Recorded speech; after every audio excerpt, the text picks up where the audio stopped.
பூமி உண்டாக்குனா பரிசுத்த ஆவியானவராயிருக்கிற இயேசு கிறிஸ்துவின் நாமத்தில் உங்களுடைய நாமத்தை மகிமைப்படுத்தும்படி நாம் ஒவ்வொரு வசனத்தை படித்து நாம் செபிக்கலாம்.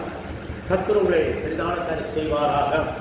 கருத்தை கேளுங்கள், கேட்டு அதை பயனடைங்கள். தேவன் உங்களோட இடப்படுவாராக. ஆமென். அல்லேலூயா.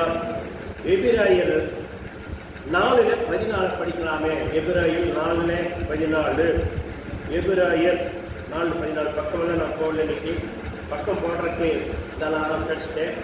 நீங்கள் எடுங்க. எபிரேயர் 14:14